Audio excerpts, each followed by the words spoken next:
আসসালামু আলাইকুম গাইস, তো কেমন আছো তোমরা সবাই? আই হোপ তোমরা অনেক বেশি ভালো আছো। সো ফাইনালি চলে আসলো তোমাদের ইমোশন বিধবা মেয়েকে বিয়ে গল্পের সমাপ্ত পার্ট। সো আসো, হেডফোন ইউজ করো অ্যান্ড গল্প এনজয় করো। কলিং বেল বাজতেই নাইরা এসে দরজা খুলে দিল। বাহ, বেশ বড় হয়ে গেছে। সবসময় আমাকে দেখলে আমার কোলে ওঠার জন্য বায়না করতো আর আমি বিরক্ত হতাম, কিন্তু আজকে তাকে দেখেই আমার ভিতরটা যেন কেঁপে ওঠে। দুহাত তার দিকে এগিয়ে দিলাম, কিন্তু আজকে সে আমার কোলে আসলো না। আজকে বহুদিন পরে তাদেরকে দেখতেছি, খুব আপন লাগছে তাদের। মনে হচ্ছিল যেন খুব মূল্যবান কিছু একটা অনেকদিন পরে ফিরে পেয়েছি। আমাকে দেখতেই সিরাত স্বাভাবিকভাবে বলল, ফ্রেশ হয়ে আসো, আমি খাবার দিচ্ছি। সিরাতের এমন ব্যবহারে বেশ অবাক হলাম। তার ব্যবহারে মনে হচ্ছিল যেন এতদিন আমি তাদের সাথেই ছিলাম। প্রতিদিনের মতো আজকেও বাসায় আসছি, এজন্য সে আমাকে ফ্রেশ হয়ে আসতে বলছে। ব্যাপারটা আমি বুঝলাম না, মাথার উপর দিয়ে গেল। দেন আমি আর কথা না বাড়িয়ে ফ্রেশ হয়ে আসলাম। দুদিন ধরে না খাওয়া। সিরাত খাবার বেড়ে দিল। নাইরা দূরে দাঁড়িয়ে আমাকে অবাক দৃষ্টিতে তাকিয়ে দেখছে। আমি কোনো কোশ্চেন করলাম না, অপরাধীর মতো চুপচাপ খেয়ে নিচ্ছিলাম। হঠাৎ করে সিরাত প্রশ্ন করলো, কোনো সন্ধান পেয়েছো ইরার? আমি চমকে উঠলাম এবং বললাম, তুমি জানো কিভাবে এসব? সিরাত বলল, আমি ঘুরিয়ে পেঁচিয়ে কথা বলতে পছন্দ করি না। আসলে ধারণার সঙ্গে আমার যোগাযোগ ছিল। সে আমাকে প্রতিনিয়ত সকল তথ্য দিত। ইরা তোমার সম্পত্তি নিয়ে পালিয়েছে, সেটা আমি জানি, এবং সে যে পালাবে সেটাও আমি বুঝেছিলাম। তার উপর সন্দেহ হয়েছিল, কিন্তু তোমাদের ব্যাপারে আমার কথা বলার কোনো অধিকার ছিল না, এজন্য কিছু বলিনি। আমি কান্না করতে করতে বললাম, অনেক বড় ভুল করেছি, তোমার সাথে অনেক অন্যায় করেছি। জানি এই অন্যায়ের কোনো ক্ষমা হতে পারে না, তবুও নির্লজ্জের মতো শেষবারের মতো তোমার কাছে এসেছি। আজকে আমি নিঃস্ব, তুমি কি তোমার এই নিঃস্ব হাজবেন্ডটাকে আবারও আপন করে নেবে? আমার কথা শুনে সিরাত চোখের পানি ধরে রাখতে পারলো না। সে কান্না করতে করতে বলল, যেহেতু মেয়ের বাবা ফিরে এসেছে এবং মেয়েকে আমি প্রতিশ্রুতি দিয়েছিলাম যে তার বাবা একদিন ঠিকই ফিরে আসবে, এবং সেটা যখন সত্যি হয়েছে তাহলে আমার কোনো আপত্তি নাই।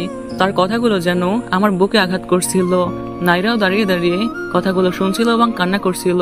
হঠাৎ করে আমার মনে পড়লো তাকে ডিভোর্স দিতে যাওয়ার আগের সেই রাতের কথা, সেই রাতের তাহাজ্জুদ নামাজের কথা। আমি তাকে নরম কণ্ঠে বললাম, তোমাকে ডিভোর্স দিতে যাওয়ার আগের রাতে আল্লাহর কাছে কান্না করতে করতে আমার নামে কি এমন অভিযোগ করেছিলে? আমার মুখে এমন কথা শুনে সিরাত যেন আকাশ থেকে পড়লো। সে অবাক হয়ে বলল, সেটা তুমি কিভাবে জানলে?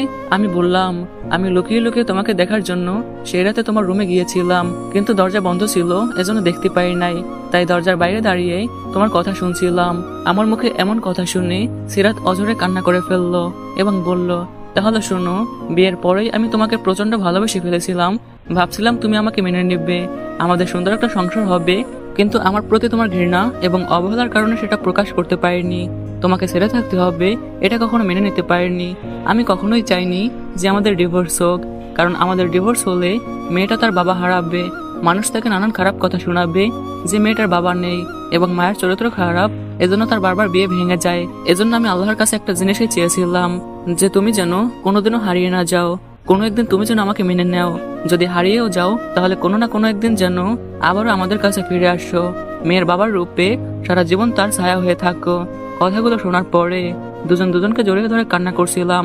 ওদিকে নাইরা পিছনে বসে হাততালি দিল এবং মুচকি হেসে বলল, না না, আমি কিন্তু কিছুই দেখিনি। এমন কথা শুনে আমরা দুজনেই লজ্জায় লাল হয়ে গেলাম। তারপর আমি তার দিকে হাত বাড়াতেই সে আমাকে এসে জড়িয়ে ধরলো। যাই হোক, পরক্ষণে আমার মনটা খারাপ হয়ে গেল। কিভাবে সিরাত এবং নাইরার দায়িত্ব নিব, কিভাবে সংসার চালাবো? আমার তো চাকরিটাও নেই। আমি নরম কণ্ঠে বললাম, আচ্ছা সিরাত, আমি কিভাবে এখন সংসার চালাবো? সিরাত বলল, আমাদের জন্য রিস্ক চালাতে পারবো না? আমি মাথা নাড়িয়ে বললাম, হ্যাঁ, দরকার হলে দিন মজুরি করব, তাও তোমাদেরকে আর কখনো ছেড়ে যাব না, আর কষ্ট দিব না। সিরাত বলল, আচ্ছা ঠিক আছে, এখন ঘুমিয়ে পড়ো, সকালে একটা সারপ্রাইজ দিব। তারপর আমি নাইরাকে নিয়ে রুমে চলে গেলাম। এত বছরের জমানো কথাগুলো নাইরা মনে হচ্ছিল যেন এক রাতেই বলে শেষ করে ফেলবে। আমি নীরবে শুনতেছিলাম। একটা পর্যায়ে কখন যে নাইরা আমার বুকে ঘুমিয়ে পড়েছে টেরি পেলাম না। আমিও ঘুমিয়ে পড়লাম, তবে মনের ভেতরে সেই সারপ্রাইজের কথা ঘুরতেছিল। পরদিন সকালবেলা ফ্রেশ হয়ে নাস্তা করার পরে আমি বললাম, আজকে নাকি কি সারপ্রাইজ দিবা? সিরাত মুস্কি হেসে বলল, লাগবে সারপ্রাইজ? আমি বললাম, হ্যাঁ, আমার মিষ্টি বউটা যদি দেয় তাহলে তো অবশ্যই লাগবে। সিরাত বলল, দিব, তবে নিচে রিক্সা রাখা আছে, যাও আজকে থেকে কাজে বেরিয়ে পড়ো, সন্ধ্যায় বাসায় ফিরলে দিব। আমি কোনো কথা না বলে হ্যাঁ সম্মতি দিয়ে বেরিয়ে পড়লাম। কখনো রিক্সা চালাইনি, তাও মনের জোরে বেরিয়ে পড়লাম। প্রচুর লজ্জাও লাগতেছিল, তবে মনের ভিতরে আজকে অন্যরকম একটা শান্তি কাজ করতেছে। মজার বিষয় হচ্ছে, নাইরার কাছে আসার পরে একবারও ইরার কথা মনে পড়লো না।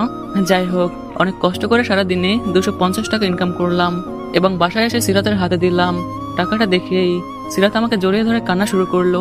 আমি অবাক হয়ে জিজ্ঞেস করলাম, কি হলো, কান্না করতেছো কেন? সিরাত আরো জোরে জোরে কান্না করতে করতে বলল, আমি তোমাকে পরীক্ষা করেছিলাম যে তুমি সত্যি আমাদের জন্য কাজ করতে পারো কিনা, রিক্সা চালাতে পারো কিনা। তোমার অনেক কষ্ট হয়েছে তাই না? যাই হোক, আর কষ্ট করতে হবে না, আজকের পর থেকে তুমি ব্যবসা করবে। আমি অবাক হয়ে বললাম, কিন্তু ব্যবসা করতে তো অনেক টাকা লাগে, সেটা কোথায় পাবো? সিরাত বলল, 1 মিনিট ওয়েট করো। এটা বলেই সে নিজের রুমে চলে গেল। কয়েক মিনিট পরে কিছু কাগজ নিয়ে এসে আমার হাতে দিল। কাগজগুলো দেখে আমি তো অবাক। কি ব্যাপার? এটা তো আমার বাড়ির এবং সমস্ত সম্পত্তির দলিল এবং মায়ের সিগনেচার করাও আছে। বোকার মতো দাঁড়িয়ে থাকতে দেখে সিরাত বলল, শোনো তাহলে আমি সবকিছু বলি। মা মারা যাওয়ার কিছুদিন আগে আমাকে ডেকে বলে, মাগো আমি তোকে এই বাড়িতে আমার ছেলের বউ করে এনেছিলাম। ভাবছিলাম ও সবকিছু মেনে নিবে, কিন্তু অনেকদিন হয়ে গেল ও তোকে নিজের করে মেনে নিতে পারেনি। তাই তোর ভবিষ্যৎ যাতে নষ্ট না হয়, আমার নাইরার ভবিষ্যৎও যাতে নষ্ট না হয়, এজন্য আমি ভাবতেছি আমার সমস্ত সম্পত্তি তোকে এবং নাইরাকে লিখে দিব। আমি মাকে বলছিলাম, মাগো এগুলো আমাদের কিছুই লাগবে না, কিন্তু মা আমার কোনো কথাই শুনলো না। অর্ধেক আমার নামে এবং অর্ধেক নাইরার নামে করে দিয়েছে এবং আমাকে একটা শর্ত দিয়ে বলেছিল, মাগো সাজিদকে কখনো ঠকিও না, যদি সাজিদ তোমাকে ছেড়েও যায় তাহলেও ঠকিও না। কথাগুলো শুনে আমি আর চোখের পানি ধরে রাখতে পারলাম না। আমি অবাক হয়ে বললাম, তাহলে আমি যে সিগনেচার করে সবকিছু ইরার নামে করে দিয়েছি, ইরা যে সবকিছু নিয়ে গেল? আমার এমন কথা শুনে সিরাত আমার গালটা টেনে বলল, আরে গাধা, তুমি যে দলিলে স্বাক্ষর করেছো সেটা ছিল শুধুমাত্র নকল দলিল। আসল দলিল অনেক আগেই মা আমাকে দিয়েছিল। ঘটনাটা শোনার পরে আমি যেন খুশিতে পাগল হয়ে যাচ্ছিলাম। তারপর সিরাতকে জড়িয়ে ধরে চোখের পানি ছেড়ে দিলাম। হাসবো নাকি কান্না করব কিছুই বুঝতেছিলাম না। যাই হোক, এদিকে নাইরা দরজায় দাঁড়িয়ে কাশি দিয়ে বলল, আসতে পারি? আমরা আবারও লজ্জা পেয়ে গেলাম এবং দৌড়ে এসে আমার গলা জড়িয়ে ধরলো। শুরু হলো আমাদের সংসার জীবনের নতুন অধ্যায়। আর ওদিকে ইরা নামে কমপ্লেন করতে পুলিশ তাকে ধরে নিয়ে খুব সুন্দর করে আপ্যায়ন করে। সো গাইস, ফাইনালি তোমাদের ইমোশন বিধবা মেয়েকে বিয়ে গল্পটা আজকে শেষ হলো। ভাবতেই খারাপ লাগে তাই না? তো যাই হোক, এই গল্প থেকে আমরা দুটো শিক্ষা নিতে পারি। এক, আমাদের বাবা মায়ের কথা একটু দেরিতে হলেও সত্য হয়, কিন্তু আমরা তা অমান্য করে ফেললি। তাদের কথা আমাদের ভালো লাগে না, তবে দিন শেষে দেখা যায় তাদের কথাগুলোই পুঙ্খানুপুঙ্খানুভাবে সত্য হয়। মা বাবা যেমনই হোক না কেন, প্রত্যেকটা পিতামাতা তার সন্তান কিভাবে ভবিষ্যতে ভালো থাকবে সেই চিন্তায় ব্যাকুল থাকে। নিজেদের সর্বোচ্চটুকু দিয়ে তাদের ভবিষ্যৎ গড়ে দেওয়ার চেষ্টা করে। কিন্তু আমরা যখন বড় হই, প্রতিষ্ঠিত হই, তখন মুহূর্তে তাদের ত্যাগের কথা ভুলে যাই। তারা বিরুদ্ধ হয়ে গেলে তাদের কথায় কোনো গুরুত্ব দেই না, মূল্যায়ন করি না। ফলে দিন শেষে দেখা যায় ব্যর্থতা আমাদেরকে ঘিরে ধরে। 2, টাকার জন্য মানুষ সবকিছু করতে পারে, টাকার জন্য অসম্ভবকে সম্ভব করতে পারে, টাকার জন্য মানুষ সবচেয়ে নিকৃষ্ট হতে পারে, টাকার জন্য আমাদের প্রিয় মানুষগুলো মুহূর্তের রং বদলে আমাদের সাথে প্রতারণা করতে পারে। এজন্য আবেগের বশে তাদেরকে অন্ধবিশ্বাস করা যাবে না, ভালো মন্দ বিচার বিশ্লেষণ করে সিদ্ধান্ত গ্রহণ করতে হবে। বোকার মতো কোনো সিদ্ধান্ত নিয়ে পরে আফসোস করা যাবে না।